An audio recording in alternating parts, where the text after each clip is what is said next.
विधायक को क्या हो गया है राघव चड्ढा जी? इस आपदा की घड़ी में जब चीख पुकार चारों तरफ मची हुई है, उसमें अफसर की तलाशी देखिए। इमरान हुसैन को दिल्ली हाईकोर्ट ने नोटिस दिया है और जवाब मांगा गया है ऑक्सीजन सिलेंडर की कालाबाजारी को लेकर। इससे ज्यादा शर्मनाक और क्या हो सकता है राघव चड्ढा? पहली चीज तो यह है कि मेरे पास इसकी कोई अभी इस समय जानकारी नहीं है, तो ना ही मैं इस तथ्य की पुष्टि कर सकता हूं, नंबर एक। नंबर दो, हाईकोर्ट का नोटिस जारी होना का मतलब ये नहीं होता है कि कोई आदमी गुनहगार को अनाउंस कर दिया गया है कोर्ट द्वारा।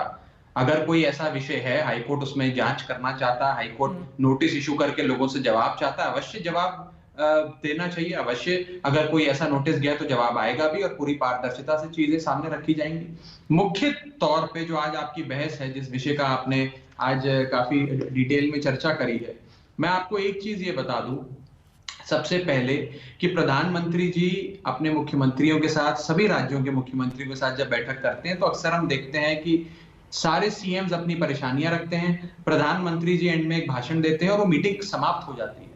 मुख्य तौर पर जो इश्यूज हर सीएम उठाता है, मुझे जितनी मेरी जानकारी है, मुझे नहीं लगता कि वो एक एक इश्यू थ्रेडबेयर तरीके से एड्रेस होता है, नंबर एक।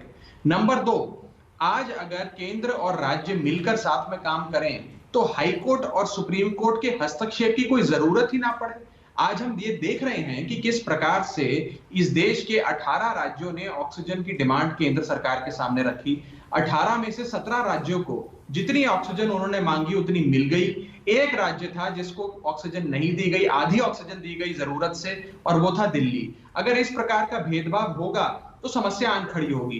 कल आपने देखा कि दिल्ली के मुख्यमंत्री अरविंद केजरीवाल जी ने देश के प्रधानमंत्री को का शुक्रिया अदा करते हुए दिल की गहराइयों से थैंक यू बोला, क्योंकि एक दिन पहले हमें 730 तो बात समझ में नहीं आती है ना। एक बार खुद मुख्यमंत्री सामने आके थैंक यू बोलते हैं, एक बार वो कहते हैं कि केंद्र सरकार से पूरा सहयोग मिल रहा है, अब कहीं कोई दिक्कत नहीं है, तो वहीं दूसरी तरफ आप जैसे प्रवक्ता सामने आते हैं और कहते हैं किल्लत ही किल्लत है और यहाँ पर केंद्र सहयोग नहीं कर रहा। उसका कारण ये है कि मुख्यमंत्री जी ने भी कहा था कि हम प्रधानमंत्री जी का शुक्रिया अदा करते हैं कि एक दिन, यानी कि एक दिन पहले हमारे पास 730 मेट्रिक टन ऑक्सीजन आ गया, जो पर्याप्त है। लेकिन ये रोजाना है, 730 मेट्रिक टन आपको महीने में एक बार नहीं देना या हफ्ते में एक बार नहीं देना।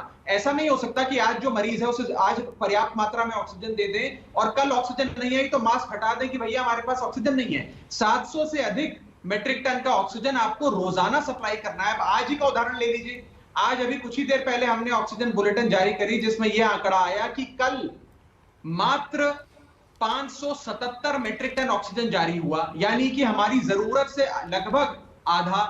अगर जरूरत से आधा ऑक्सीजन हमें मिलेगी तो कैसे दिल्ली की ऑक्सीजन की रिक्वायरमेंट पूरी होगी? बार बार बीजेपी ये भी कहती है ना, क्रायोजेनिक टैंक नहीं है आपके पास सप्लाई के लिए, जो टैंक चाहिए होता है। हाँ। वो तो कोर्ट में भी कहती है, कोर्ट क्या कहती है? कोर्ट इनको लताड़ता है। आज सुप्रीम कोर्ट ने क्या कहा, आपने दिखाया होगा अपने चैनल पे।